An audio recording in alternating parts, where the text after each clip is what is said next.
Clip number 601۔ اس clip میں انشاءاللہ عز و جل آپ قرآن پاک کی سورہ رات کی آیت نمبر 19 سے 21 تک کی تلاوت، ترجمہ اور تفسیر قرآن صراط الجنان سماعت فرمائیں گے۔ بسم اللہ الرحمن الرحیم۔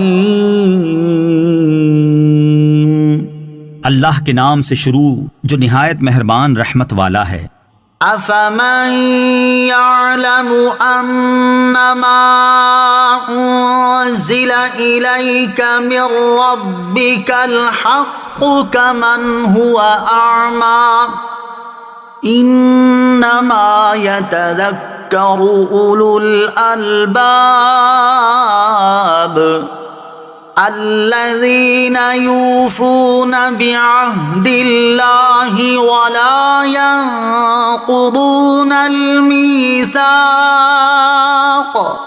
ترجمہ، وہ آدمی جو یہ جانتا ہے کہ جو کچھ تمہاری طرف تمہارے رب کے پاس سے نازل کیا گیا ہے وہ حق ہے، تو کیا وہ اس جیسا ہے جو اندھا ہے؟ صرف عقل والے ہی نصیحت مانتے ہیں، وہ جو اللہ کا عہد پورا کرتے ہیں اور معاہدے کو توڑتے نہیں۔ افمن یعلم، تو کیا وہ جانتا ہے؟ اس آیت کا خلاصہ یہ ہے کہ وہ آدمی جو یہ جانتا ہے کہ جو کچھ رسول اللہ صلی اللہ علیہ وسلم پر اللہ تعالیٰ کی طرف سے نازل کیا گیا ہے وہ حق ہے، اور وہ اس پر ایمان لاتا اور اس کے مطابق عمل کرتا ہے، تو کیا وہ اس جیسا ہے جو دل کا اندھا ہے، جو حق کو جانتا ہے، نہ قرآن پر ایمان لاتا ہے اور نہ ہی اس کے مطابق عمل کرتا ہے؟ حضرت عبداللہ ابن عباس رضی اللہ تعالیٰ عنہ فرماتے ہیں، یہ آیت حضرت حمزہ بن عبد المطلب رضی اللہ تعالیٰ عنہ اور ابو جہل کے بارے میں نازل ہوئی۔ ایک قول یہ ہے کہ یہ آیت حضرت عمار بن یاسر رضی اللہ تعالیٰ عنہ اور ابو جہل کے بارے میں نازل ہوئی۔ علامہ احمد ساوی رحمۃ اللہ تعالی فرماتے ہیں، ان آیات میں اگرچہ حضرت حمزہ رضی اللہ تعالیٰ عنہ کی اچھی صفات پر ان کی تعریف کی گئی اور ان صفات کے بدلے بھلائی کا وعدہ فرمایا گیا، اور ابو جہل کی بری صفات کی مذمت کی گئی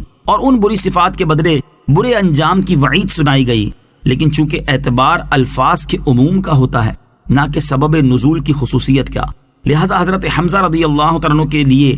وعدے کی آیات میں قیامت تک آنے والے وہ تمام لوگ بھی شامل ہیں جو حضرت حمزہ رضی اللہ تعالیٰ عنہ کے نقش قدم پر چلیں گے اور ان جیسی صفات اپنائیں گے۔ یوں ہی ابو جہل کے لیے وعید کی آیات میں قیامت تک آنے والے وہ تمام افراد داخل ہیں جو ابو جہل کے نقش قدم پر چلیں گے۔ انما یتذکر اولو الالباب، صرف عقل والے ہی نصیحت مانتے ہیں، یعنی قرآن کی نصیحتیں وہی قبول کرتے ہیں اور ان نصیحتوں پر وہی عمل کرتے ہیں جو عقل مند ہیں اور ان کی عقل وہم کے عارضے سے صاف ہے۔ الذین یوفون بعہد اللہ، اور وہ جو اللہ کا عہد پورا کرتے ہیں، یعنی آخرت کا اچھا انجام انہی کے لیے ہے جو اللہ تعالیٰ سے کیا ہوا عہد پورا کرتے ہیں کہ اس کی ربوبیت کی گواہی دیتے ہیں اور اس کا حکم مانتے ہیں، اللہ تعالیٰ سے کیے ہوئے عہد اور ان معاہدوں کو توڑتے نہیں جو انہوں نے لوگوں کے ساتھ کیے ہوئے ہیں۔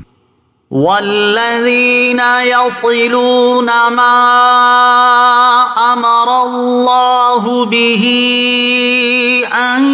یوصل ویخشون ربهم ویخافون سوء الحساب۔ ترجمہ، اور وہ جو اسے جوڑتے ہیں جس کے جوڑنے کا اللہ نے حکم دیا اور اپنے رب سے ڈرتے ہیں اور برے حساب سے خوف زدہ ہیں۔ والذین یصلون، اور وہ جو جوڑتے ہیں۔ اس آیت کا معنی یہ ہے کہ اللہ تعالیٰ کی تمام کتابوں اور اس کے کل رسولوں پر ایمان لاتے ہیں، بعض کو مان کر اور بعض سے منکر ہو کر ان میں تفریق نہیں کرتے، یا یہ معنی ہے کہ رشتہ داری کے حقوق کی رعایت رکھتے ہیں اور رشتہ داری نہیں توڑتے۔ اسی میں نبی کریم علیہ الصلوۃ والسلام کی قرابتیں اور ایمانی قرابتیں بھی داخل ہیں۔ سادات کرام کا احترام اور مسلمانوں کے ساتھ محبت و احسان، ان کی مدد کرنا، ان کی طرف سے مدافعت کرنا، ان کے ساتھ شفقت سے پیش آنا، سلام اور دعا کرنا، مسلمان مریضوں کی عیادت کرنا، اپنے دوستوں، خادموں، ہمسایوں اور سفر کے ساتھیوں کے حقوق کی رعایت کرنا بھی اسی میں داخل ہے۔ صلہ رحمی اور حسن سلوک سے متعلق احادیث، آیت کی تفسیر کی مناسبت سے ترغیب کے لیے چند احادیث یہاں بیان کی جاتی ہیں۔ نمبر 1، بخاری شریف کی حدیث ہے، حضرت جبیر بن مطعم رضی اللہ تعالیٰ عنہ سے روایت ہے، نبی کریم علیہ الصلوۃ والسلام نے ارشاد فرمایا، رشتہ داری توڑنے والا جنت میں نہیں جائے گا۔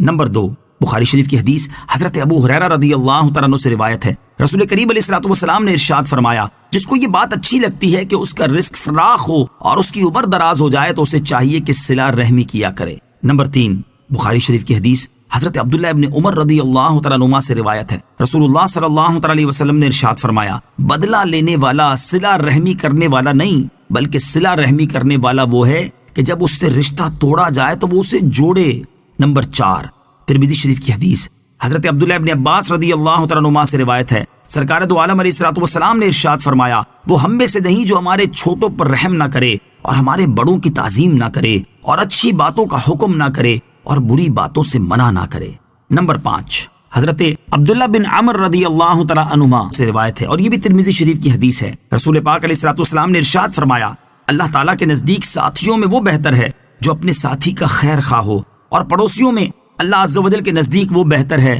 جو اپنے پڑوسی کا خیر خواہ ہو۔ نمبر 6، بخاری شریف کی حدیث، حضرت عبداللہ ابن عمر رضی اللہ تعالیٰ عنہما سے روایت ہے، حضور پرنور علیہ الصلوۃ والسلام نے ارشاد فرمایا، ایک مسلمان دوسرے مسلمان کا بھائی ہے، نہ اس پر ظلم کرے اور نہ اسے ظالم کے حوالے کرے۔ جو شخص اپنے بھائی کی حاجت روائی میں رہتا ہے تو اللہ عز و جل اس کی حاجت روائی میں رہتا ہے۔ جو شخص مسلمان سے کسی ایک تکلیف کو دور کر دے تو اللہ تعالیٰ قیامت کی تکالیف میں سے اس کی ایک تکلیف دور کر دے گا۔ جس نے کسی مسلمان کی پردہ پوشی کی، اللہ تعالیٰ قیامت کے دن اس کی پردہ پوشی فرمائے گا۔ نمبر 7، ابو داؤد شریف کی حدیث ہے، حضرت معاذ بن انس رضی اللہ تعالیٰ عنہ سے روایت ہے، رسول کریم علیہ الصلوۃ والسلام نے ارشاد فرمایا، جس نے کسی منافق کے مقابلے میں مومن کی حمایت کی تو اللہ تعالیٰ قیامت کے دن اس کی حمایت میں ایک فرشتہ کھڑا کرے گا جو اسے دوزخ کی آگ سے بچائے گا، اور جو کسی مسلمان کو ذلیل کرنے کی غرض سے اس پر الزام لگائے تو اللہ تعالیٰ اسے جہنم کے پل پر روک لے گا یہاں تک کہ وہ اپنے کہنے کے مطابق